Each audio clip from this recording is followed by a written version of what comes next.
Welcome to the Protagonist Pub. My name is Tammy, and this is where characters gather.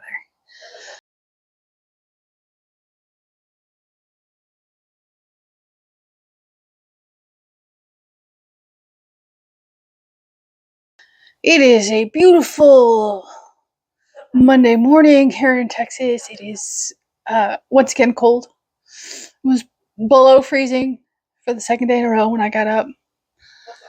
Luckily, by the end of the week, it's forecasted to be in the 80s, so I'm good with that. And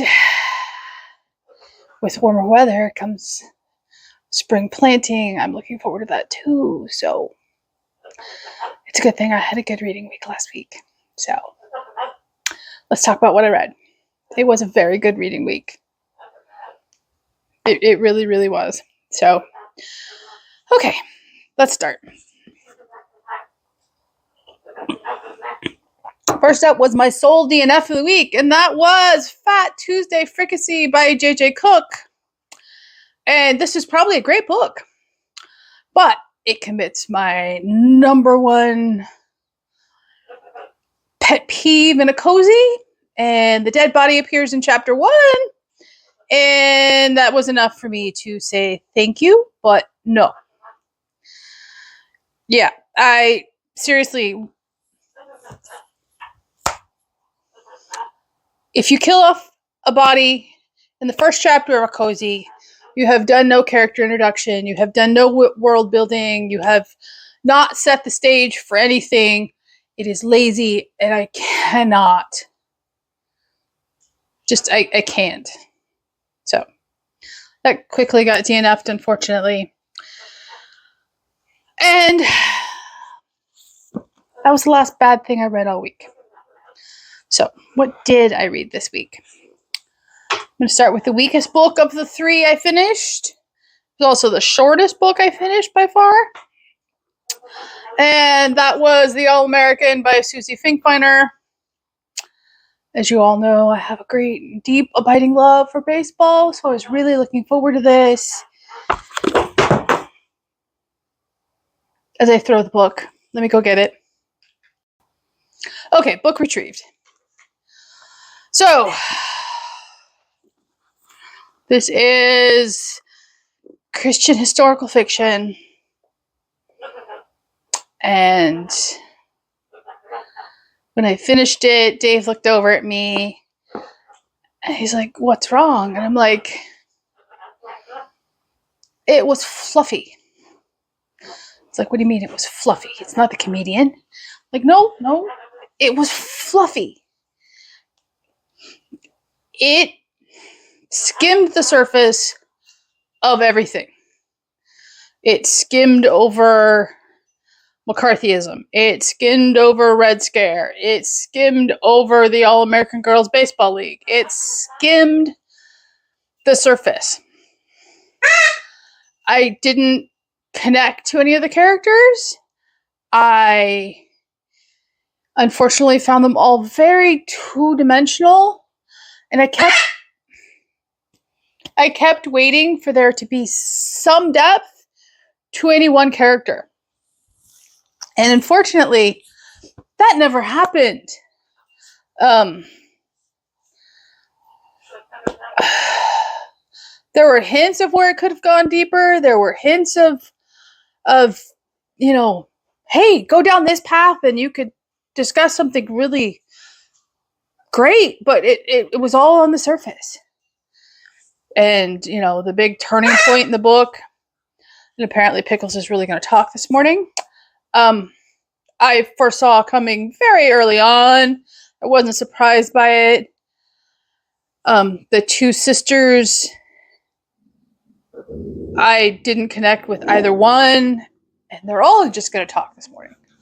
I didn't hate the book, but it was just a very superficial read for me, and that is in sharp contrast. So, as I was saying before I decided to talk,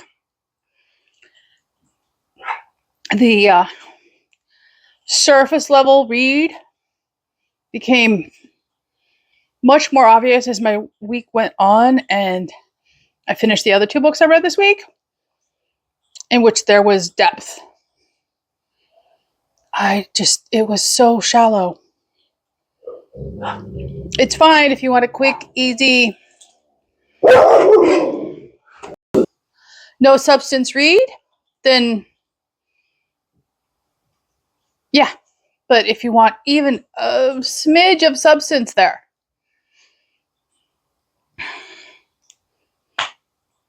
pass. So I'm going to do these, the next 2 books I'm going to do out of order. But I'm going to save the most deep book for last this week. This is the last book I read this week, and that is Ruthless Vows by Rebecca Ross. This is book 2 in the... What is the name of the series? It's a duology. I don't even know the name of the duology. Letters of Enchantment duology. That is a great name for this series, by the way. This is a library read. It needs to go back because it's highly popular at the moment. And this picks up almost immediately where book 1 ends. And in relation to my rant video last week, the characters in this book are 18 and have more. Our female protagonist is, what's her name? I want to say it's Violet. Iris. Her name is Iris. And Iris has more strength and maturity and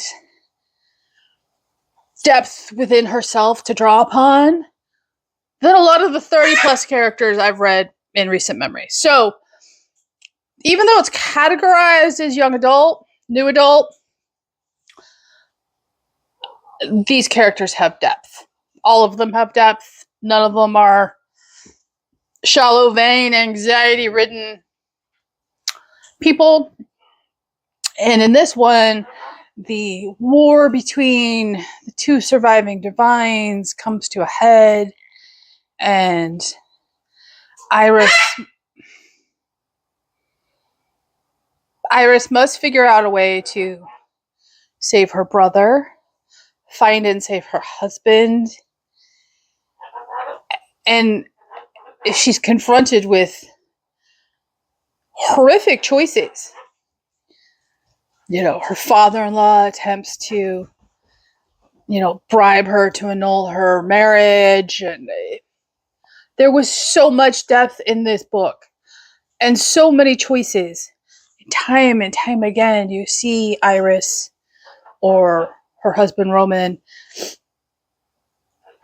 reflect and draw within themselves to do the right thing, even at great personal cost and great personal risk sometimes. It was a deeply enjoyable story, and I will not hesitate to pick up another Rebecca Ross book.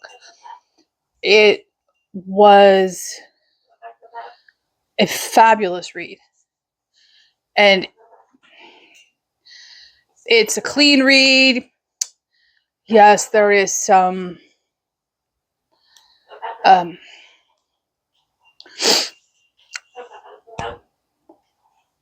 spicy content between married adults. It is nothing graphic. It is nothing what I would even consider spicy.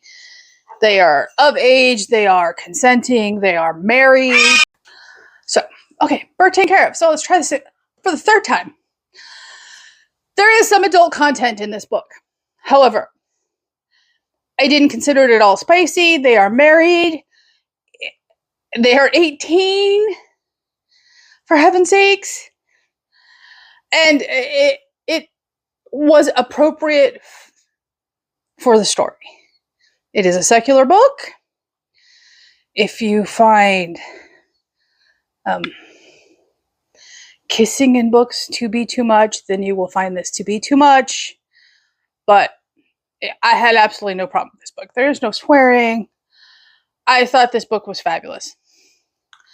And had I not read the next book I'm going to talk about, this would have been the best book I read all week, by far.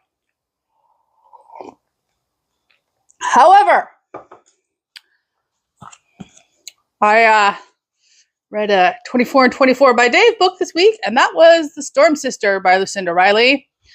You notice all the gold lettering in her name came off for me holding the book. I read this in one day. It is 750 pages? 692 pages. 687. This is the sophomore book in the Seven Sisters series. It is even better than the first book, which is amazing. So, this book talks about the second oldest sister, and her name is Allie. And the book opens up very similar to the first book. She finds out about her father's death. She goes back to the family home. She meets her sisters. That whole beginning of book 1 is told from Allie's point of view in book 2, and that will continue through the rest of the series. And that's okay because it's the same events, but from another character's perspective. So you're getting a very fleshed out story as it's, being told through the books. And Allie is a sailor. She is a competitive sailor. And before her father died, she had every intention of trying out for the Swiss national team for the Olympics. And she is newly fallen in love. And everything is going her way, and her dad dies, and suddenly she's confronted with, here's a path to go find your birth family if you so choose. And Allie's like, my life is good right now. I love my dad. I had a great childhood. I don't need to do that.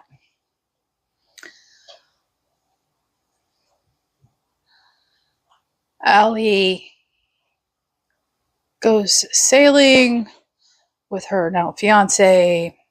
It's a competitive race. And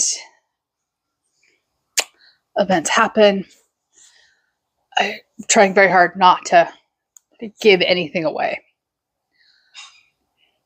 And soon enough, Allie is confronted with having to chase down her birth family because that's the only path she sees forward in life. And she ends up in Norway. And this becomes a very musical story. Allie is also a world-class flautist. And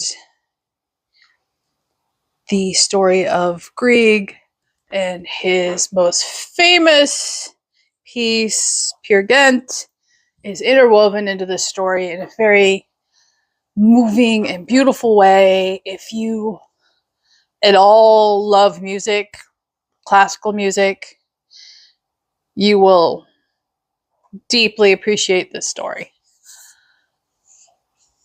It is, again, a dual timeline, and there's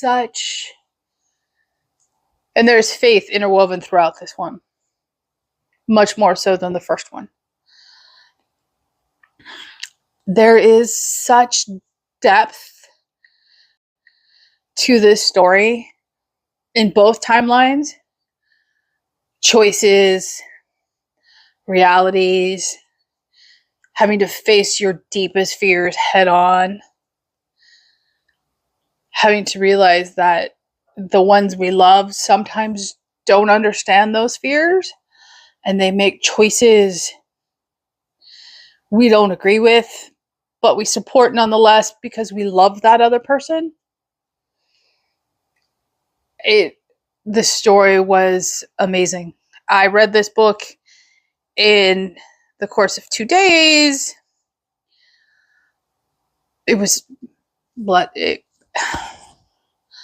I didn't have such a huge challenge ahead of me with Dave's books, I would be probably through book 3 right now. It's taking everything within me not to just blow through the remaining books and to the detriment of not completing Dave's challenge. So I will undoubtedly weave them in over the coming months, but I am so glad I found this series. There is such depth to these characters in these books. I have absolutely no hesitation recommending these books to anyone. They are beautiful. They are emotional and realistic and adventurous and courageous, and they're filled with strong characters who either stand up for themselves or learn how to stand up for themselves. They're just a joy. And I am so glad I read this book. I'm very glad he picked it, even though he, picked the 9th book in the series. Because I probably would have put it off a little bit to, read other things. Now I cannot wait to finish the series. And all of her back catalog, if I'm honest. So, hello, Fireball. Oh, hello, Fireball. So that is what I read last week. I read something like 1,500 pages last week. So it was a very good reading week. And I read some more in Barry and Luthien. Didn't quite finish it. The story itself is really good in Barry and Luthien. It gets bogged down a little bit by the editing commentary. I'll talk about that more in my wrap-up video at the end of the month. So, what am I going to read this week? I am currently listening to 2 Part Sugar, 1 Part Murder by Valerie Burns. I'm loving it. The narration is great. I'm going to read more of The Count of Monte Cristo. And I am probably going to pick up, hopefully, and read this week, Counterfeit Love by Crystal Cadell. And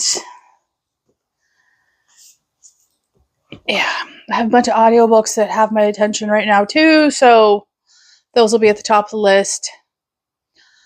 Yeah, it's been a fantastic reading week for me. I was a little bit of a reading slump. Sunday I didn't really read anything. I tried listening to The Thursday Murder Club by Richard Osman. I DNF'd the physical copy. I thought I'd try the audio to see if it worked any better for me. I am like 8 hours into it, and I just don't care. Really and truly just don't care. So I'm returning that one. I'm through trying to give that series a go. It doesn't work for me. Okay, so that is what I read this week. What did you read last week? Leave a comment down below, like and subscribe, and I will see you here next time at the Protagonist Pub.